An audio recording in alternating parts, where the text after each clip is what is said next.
Are you getting back into cards and collecting? Well, today we're talking about what's changed in the hobby after all these years. Let's get into it.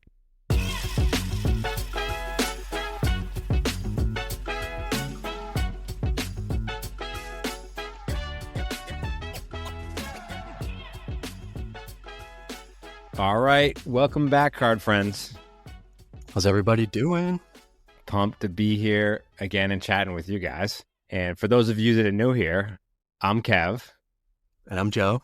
And we are the Card Friends. And for those of you that are new here, once again, both Joe and I are both lifelong friends, both tech guys by day, both dads, and both diehard collectors. And we've created Card Friends to recreate the feeling of you just sitting, chatting shop with some of your friends, talking about cards, talking about collectibles. We're not exactly hype guys, influencers, flippers, anything crazy like that. We're just two lifelong friends that love talking cards and collectibles. So we started Card Friends. We realized that there was nothing out there for people like us. And now we're going around talking to people, letting them know about the podcast. And lo and behold, we're finding new card friends around every corner. It feels like everyone seems to agree that this was something that the people needed. So, Kevin, I'm glad to work with you to bring it to everyone. To bring it to life. I love working with you and the Card Friends, right? This is a bit of a community here. Last week, we dropped our Card Collecting 101 episode and got a lot of good feedback on socials, right? Joe and I were both traveling last week, so I want to issue a formal apology to the Card Friends. We got a lot of DMs, feedback, comments on the show. And first of all, thank you. But apologies, it's been taking us so long to respond to some of the comments, trying to play catch up because both of us were on the road, it's a little behind, but we're catching up. Promise to get to everybody soon. Yeah, and if anyone can guess where I was, it rhymes with... Kev, you want to take the first guess? It rhymes with San Francisco. Okay, fair enough. I see it all over you. Painted. Yeah, I like that hat, by the way. I love that hat. You know what I did before I went out there? Scope the scene. San Francisco is lacking in LCSs. So if there's any card friends out there who know of some spots, the tourists know. And yeah, so last week we talked about Card Collecting 101. And like I said before, we got a lot of good feedback on that. So for this episode, we figured we'd talk about the then versus now. Like what's changed in the hobby, do a quick snapshot of what the hobby used to be and what it used to feel like for us, talk about what's actually changed, talk about the prices, right? Is it really more expensive now? And all the types of new personalities, personas, and collectors that come along with it. And, we'll rate it. Like, is it better? Was it better then? Or is it better now? We'll talk about that and discuss that. And of course, we'll give some of our takes and advice for some of the returners, trying to untangle this crazy world of the hobby. But I think the best place to start is the then versus now. So let's rewind and talk a little bit about what the hobby used to feel like for us. So, Joe, do you want to kick it off? Yeah, but hold on. Before I do that, I want to say, let's get into it. All right. Yeah, so the then versus now, I will say one thing that stands out the most for me is the card stock itself. I think junk wax error, like that card stock, sometimes you see it with like Heritage and stuff, but even Heritage is, I think, of a higher quality stock, but like that true junk wax stuff, like it's pretty gross. It's like straight up cardboard. So that for one, Kev. So for me, it's like just like the general, like how much of like what's that worth and the money and like the stock market feel of it all. It just didn't exist back in the day. Like I just remember simply like buying packs at like my local, convenience store, putting it in a binder, maybe putting it in a sleeve and a top loader. Right. So I didn't really care about like comps. Yeah, I didn't really care about like the price. Like if I had to look up the price, obviously I cared a little bit about it because I'd buy those like Beckett magazines where you'd have to like go in and flip through the pages and dive in and really look at what the price is. And who knows if that was even really the price or not, because like the comps weren't so readily accessible, and that's the comparable cost. Fast forward, now you have a million different databases, online marketplaces, live auctions, hype guys, all the content that's out there, like in your face, right? So just the overall, just general cost and value, I think it's just at the forefront and center. And don't get me wrong, like I love to have a very, very very rare, valuable card, and I care about the cost of my collection. But I don't know, when it just flipped the overall price of thing, it's kind of desensitizes me to the magic a little bit. I don't know if I'm describing that right, but it's just kind of how I feel a little bit. Do you think it has anything to do with like that's, we were younger back then? And so like I wonder, I guess it's kind of hard to, I went in every time looking for packs, right? Like I feel like now it's kind of like were people buying boxes back then? And Were people holding buying it, cases back then? people I don't probably know. were, yeah, probably just because Like we were younger. Yeah, I'd love to hear from some of the older card friends out there and kind of what their take was, if like they were saving the sealed wax of the junk wax era. because as a kid, like I didn't even, I wasn't considering anything other than a pack. But if I guess it depends. Like early '90s. Oh, let's just fast forward to 96, 97, and 2000. Right, we'll like use those. So in 2003, so like Topps Chrome with LeBron James, 2003, Tom Brady, Bowman, 2020, and then like all the sets in 96 and 97 with like Kobe, AI, all those guys. Those boxes, MSRP, probably were, I'm not a good mental math guy, but I think under $50, right? Like probably around like, do I dare say the price of a blaster today? Think about that. That's pretty crazy to think about that. And I wonder if we're going to see the same level of return for the blasters that we're getting now. I don't personally believe No so, way. but no way, right? Because they're so, yeah. So are we in another kind of junk wax overprinting era? I think about that a lot. Think about like I just think of the paper sets like Don Russ and Hoops, the amount of stock that got printed to find a one of one is literally like worse than a diamond in the rough. It feels like. Yeah. And I wonder how people like shared and showed off their collections. And I guess there wasn't, a whole ton to share. And obviously there was some chase cards. There was like some of the diamond cut cards, but there wasn't this idea of like serial or a whole ton of autos out there. There was, but they started to come on the scene, like serial numbers and Yeah, memorabilia cards and auto cards, right? So like I wonder how like pre-internet popularity and like everyone having a smartphone in their pocket, being able to take a picture of it, like how people shared and stored up their collections. My guess is it probably was more card shows and just like local get-togethers or something like that, right? the coolest kids were riding dirty with them in the spokes of their tires and like riding up to the playground or the ball field. Timmy's got the old Mickey Mantle on the spokes. Imagine being that guy, having the Mickey Mantle just riding on your spokes. My father would always talk about that. He'd be like throw them against the wall or riding around with his spokes. Oh, when people play in Can't like even some game imagine. where they would like flick it. Against the wall, yeah. I think that was like a popular game for our parents, right?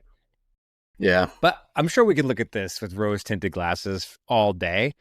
But like, let's talk about like what's actually truly changed with the hobby, right? And for Yep. me, one of the biggest things that's changed with the hobby is just the explosion of grading. And it kind of goes back to the point I was talking about earlier when I was talking about just the overall cost is in your face. Yeah. So I don't think back in the day, like PSA, BGS, SGC, and some of the other ones, they probably existed, but I don't know. They weren't such a household name. And things like population reports, value multipliers, what grade do you have, right? Like the whole big business of cards, scene and grading and slabs, like that just wasn't there, right? And now it feels like if you don't have graded cards, then I don't want to say you're not cool, but you might not be considered like a serious collector, especially if you're going to like roll up to a show or if you want to trade, you know, some big boy cards and you're talking like serious investments. I would want those to be graded. I would want to be able to show proof of authenticity, and I would feel better that the thing's in that protective case. So I guess it's got its good and its bad. For me, it just pains me to like pay more to just you're investing more in the same card. It I guess it comes down to the collector, but it seems like more and more people are doing it, right? They want to do it. Is that because of there's more action in the trade market? Yeah, I mean, I think it helps. It adds like that layer of like authenticity. It adds that layer of safety, right? So I don't look at that as necessarily a bad thing. It's like anything. There's a lot of good that comes with that, right? Because I'm not sure back in the day if there's a lot of like counterfeit cards or, fake cards out there. I'm sure there always has been, right? Yeah. So having a reputable company go in and authenticate those cards for you, especially things like autographs too, right? Like that definitely helps, right? But with that coming to the forefront, it's turned cards definitely in the big business, right? More of a business side, more of a bit of a stock market, like I was saying. That's nice though, because I think we want that as like a community and this bunch of card friends because that it it holds the value, in my opinion, it allows the card to hold value and appreciate in value, right? Oh, oh yeah, totally agree. Yeah, I can't. I mean, definitely helps you protect it, protects the cards too, protects your investment, and yeah, you talked about it earlier, like the community of things overall, right? I think that's changed a lot, right? And you know what else is piling on top of kind of the grading focus is all the new voices. And ironically enough, we're kind of one of the voices now, right? Just getting started, of course, but the breakers, the YouTubers, the podcasts, TikTokers, whatnot streamers, right? Like the entertainment business is now part of collecting. And that's a dynamic that definitely wasn't there when we were starting out collecting many years ago. No, and it's affecting it so much. Like there's boxes now that are called Breaker's Delight, right? It's kind of sad, right? Because they juice them, they juice those boxes. I do. Yeah, it's definitely a little unfair. But I think overall, all the focus, all the attention, and the entertainment factor, it's good for the hobby. It keeps it healthy, it keeps it at the forefront for people, keeps like the news cycle going, right? So I think it's only going to help more people get into it, make it more noticed by people who maybe haven't tried it yet or wanting to get back into it, right? So I Yep. think overall it's good, but it definitely can be overwhelming for sure. I'm just looking for the cards. I don't really care what kind of box it's in, what shape the box is, how many packs are in the box, what's guaranteed in the box, what parallels you're going to get in this box versus that box. Like, Yeah, is it first off the line? It's a lot, man. I think we could do I a know. whole episode just on this.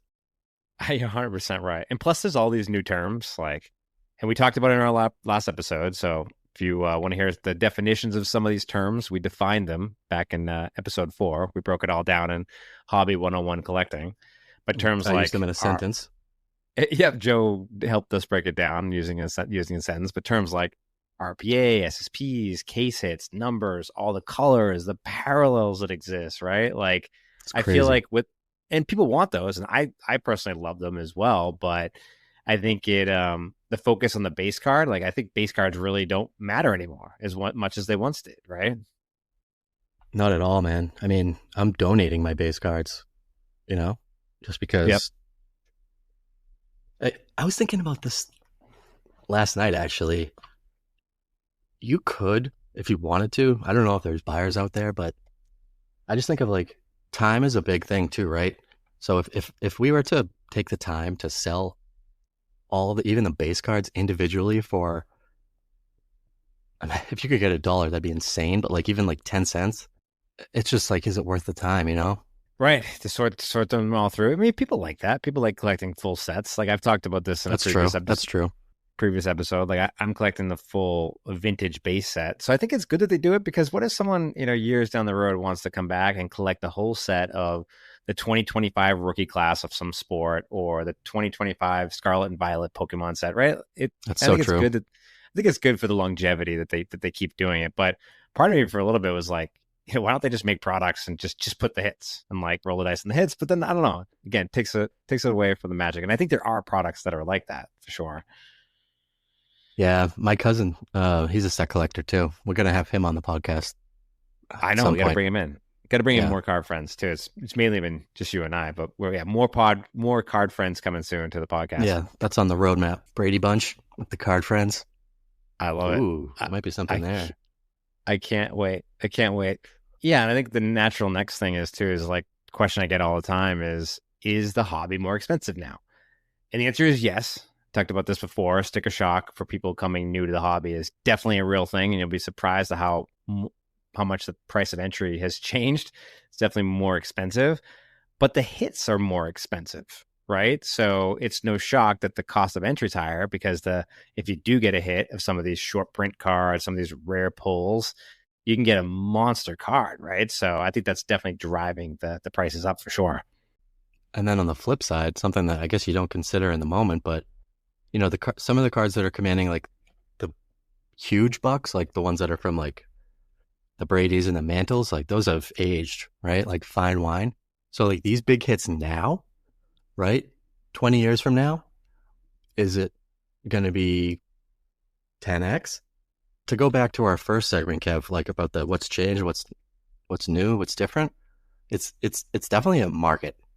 Totally. And there's more online marketplaces to buy too, right? Like eBay, It's I feel true. like has been like one of the first ones and the one's been here. But you think about like PWCC, whatnot, Discord, Instagram, like there's just so many markets where people are, buying and trading, selling. And I think that card shows are definitely a big thing and people are doing the in-person card show things. But with all the markets that are out there, I think it's obviously definitely driving and impacting the overall cost of these cards. And people do things like repacking as well. So they'll pay money to package these hits back up.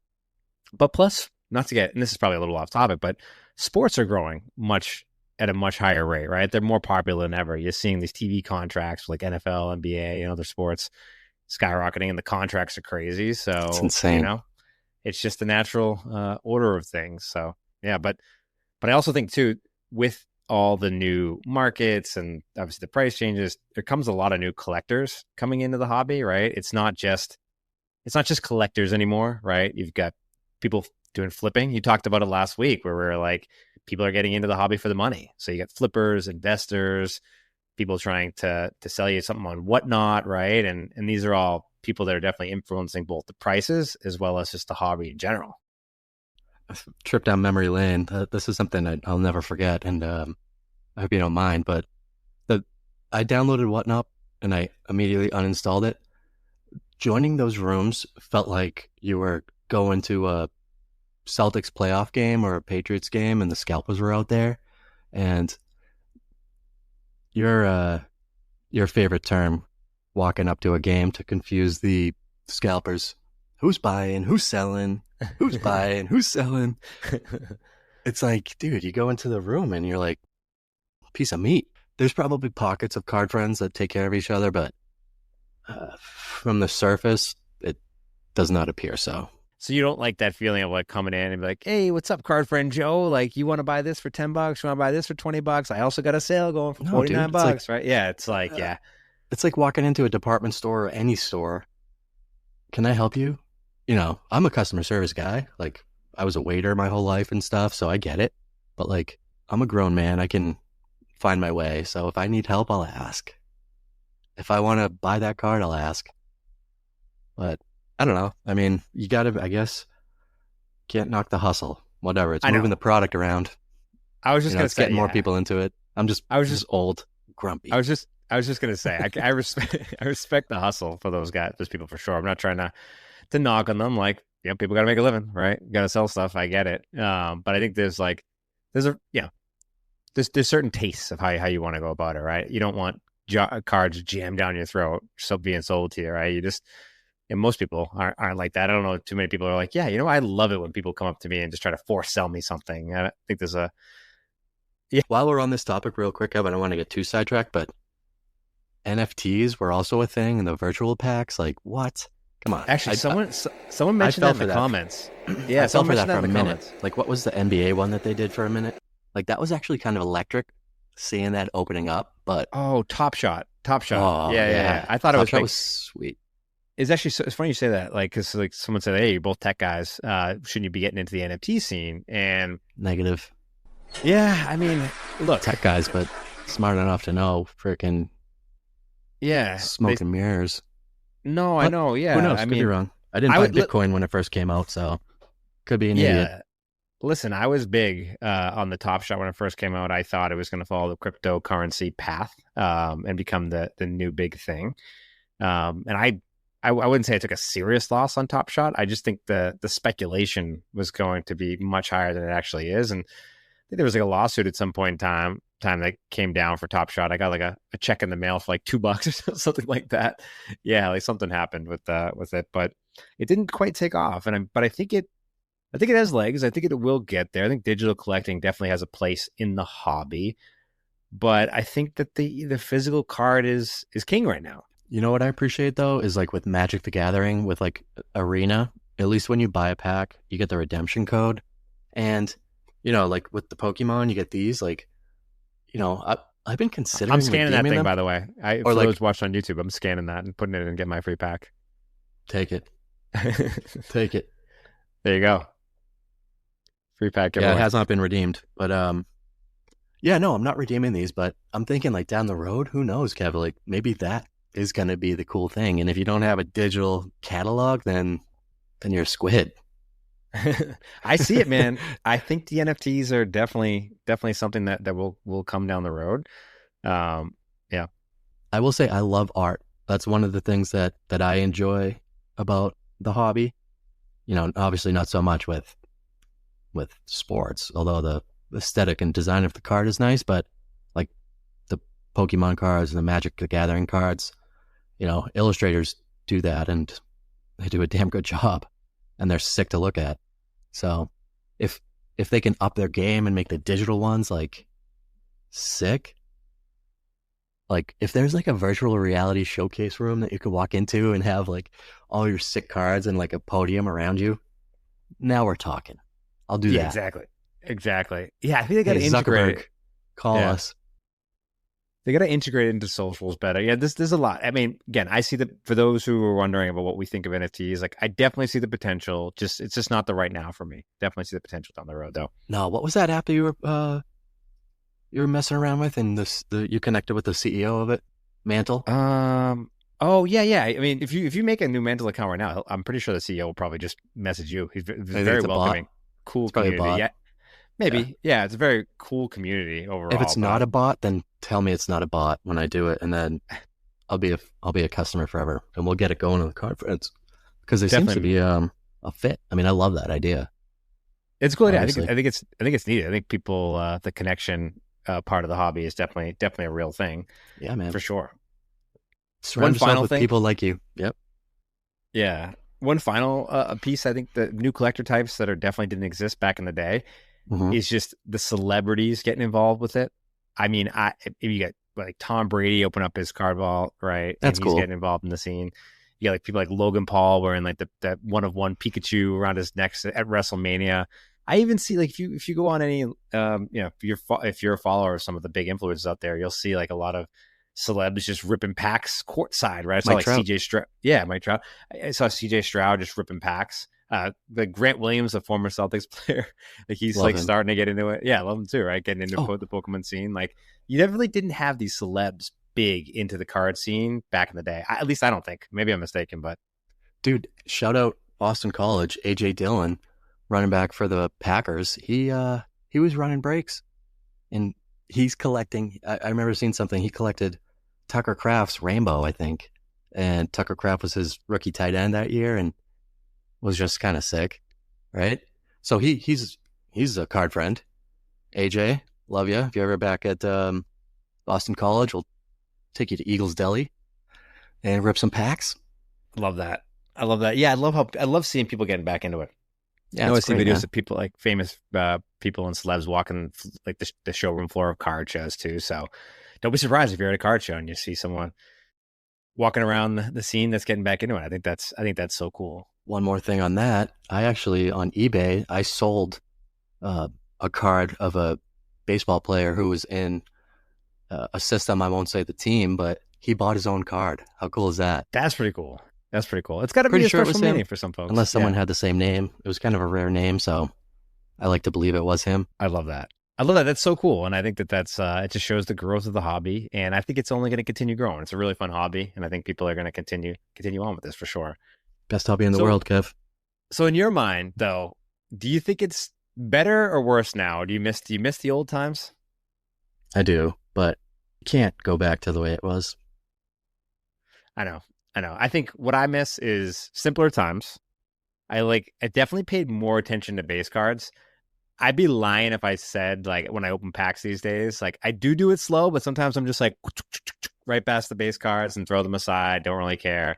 Look for the hits. Guilty as charged. Right. Well, when you have some that are just, full of base like Don Russ, or I'm specifically thinking Don Russ. Yeah, hoops. Big fat packs. Yeah. there's It's like definitely some product that give you a ton of base. you learn over time. Like there's never going to be anything hiding in there. Yeah, I think I definitely miss the binders, the binder life. I still have some binders of my own. I know you should share them with me. You do too. I just picked up a Uh, small one. Yeah. but now it's all about slabs, and I've even got the slab case behind me. So I think I miss the binder life. I think that's fun. I definitely miss like not having to worry about like the hype cycle and the market pressure, meaning like, Just didn't know, oh right?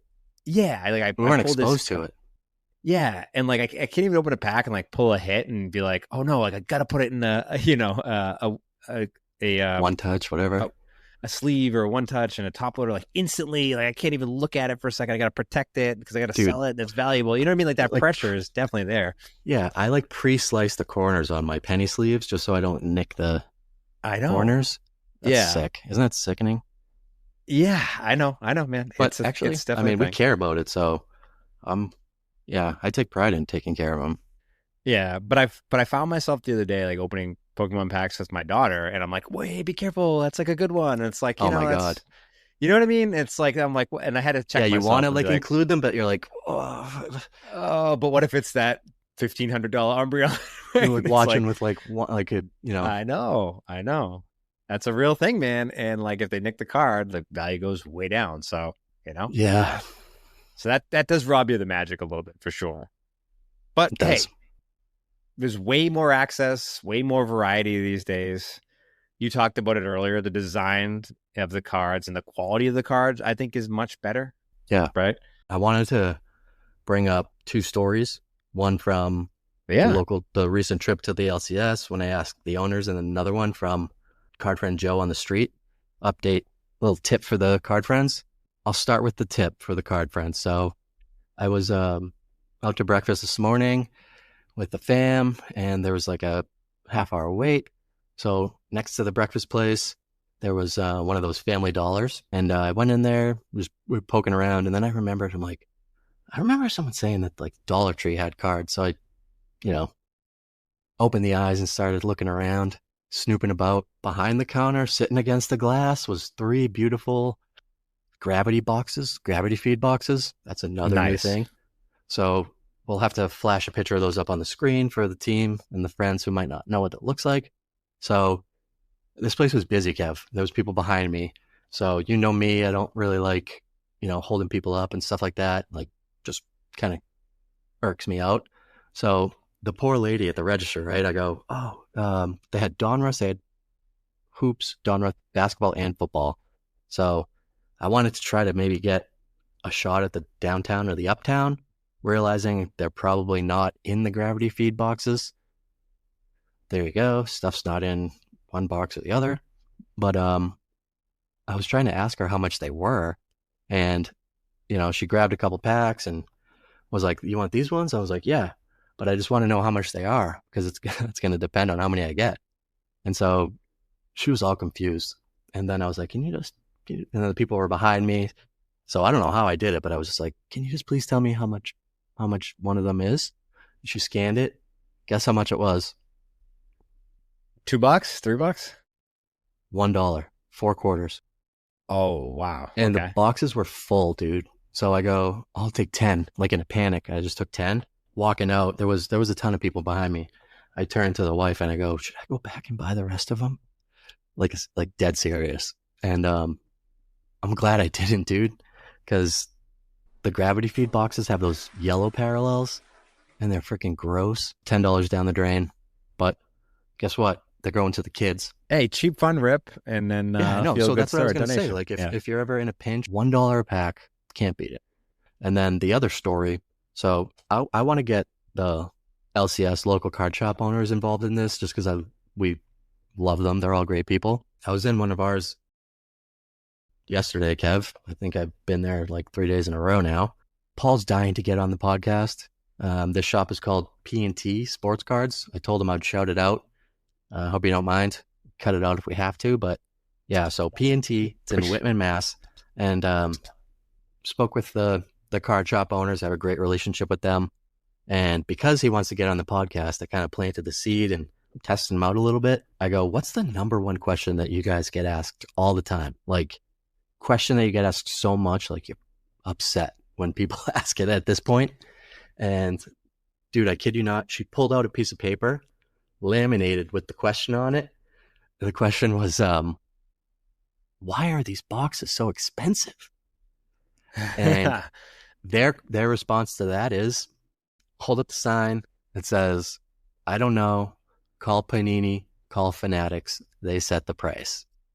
And dude, these people, like, salt of the earth, people come in sticker shocked, like you said, and yeah, I don't know, they end up buying a blaster when they come in there thinking they're gonna make out like bandits. Yeah, these are good, honest people trying to make a living. They have a reselling business, and the margins for those businesses, like, they're not crazy, right? They're not like, selling tech and software, right? So they're 100% right. Like, they're not dictating the prices entirely, right? But they have to make money. A lot of people don't realize that, right? I've heard people trying to negotiate for like boxes at a card show, and it's like, hey, why is this $10 more than what it is at MSRP? It's like, hey, well, people are trying to make money here, right? If you don't want to, you don't have to buy them from me. Yeah. It's the way it is. Yeah, they're not always getting the boxes at the same prices that like the big box retailers are getting them at. They're not buying massive bulk, right? So no, because they have to worry about if they're going to sit on the stock, and if they get stuck and then it goes down. Mm-hmm. So I would imagine it's a lot of guessing, but I think the trends in the certain products you could probably get a little more predictable around. But like all these new sets, dude, like all the Topps Chrome stuff, how would you know how much to buy of that? I think that's an awesome question for the audience. I think that if you guys could ask one or two questions to a card shop owner, what would it be? We'd love to hear from you guys. And why? I have a ton of questions for card shop owners. We're going to get a couple on the show to kind of interview them. But what questions would you ask them? Let us know. Drop us a DM or something in the comments, and we'll try to get it asked and answered for you guys. So to land the plane and wrap things up, let's give some tips for the returners, right? Just to summarize, the hobby's changed a lot for sure, but the joy of collecting is still there. So my advice, and I've said this before and I'll say it again, is don't chase the hypes. Pick a lane, pick a team, pick a player, pick an error. Be focused. Don't go chasing whatever the hottest trend is and pay a ton of money for it just to see it drop, because I've been burned by that. One of my biggest mistakes, and my general advice that I can give to anybody is don't do that, because you probably have a bad time, and just get a little informed before you spend, right? There's so much information out there, YouTube's, websites, Instagram accounts that you can follow. They give you accurate pricing and product information. So do a little bit of research and don't chase the hype are my two biggest tips that I give to new people to starting that haven't collected in a while. Yeah, those are good tips, Kev. Yeah, and I think my big tip of the day, Family Dollar. Second tip, cut those corners on the penny sleeves. But look, all the excitement that you've had as a kid, it's all still here. It's definitely still on the hobby. So jump in. It's a really fun hobby, and I promise you'll have a great time. We all need more card friends, and we're here. No doubt. All right, so that's going to do it for this episode, card friends. If you're just getting back into the hobby, again, welcome back.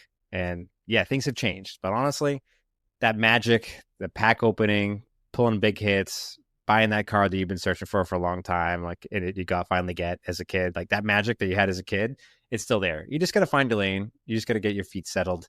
And again, it's a really, really fun hobby. And if you feel a little less lost, or if you're feeling a little bit lost with all the terms that we throw out in some of these episodes, go check out our last episode. That's a full beginner's guide to collecting in 2025, right? We break down the terms, the themes, the trends, and tons of good information there. And if you get questions, stories, or just want to talk about your latest pull, hit us up on Instagram, right? And all socials at The Card Friends. It's at The Card Friends on all socials, all the usual places. We drop new episodes every Wednesday, so be sure to subscribe, like, and tune in. It always helps us out. And like we always say, we are all card friends here. That's right, baby. Stay curious, stay collecting, stay cool. You like that one, Kev? I love it. Catch you guys in the next one. Peace. Peace.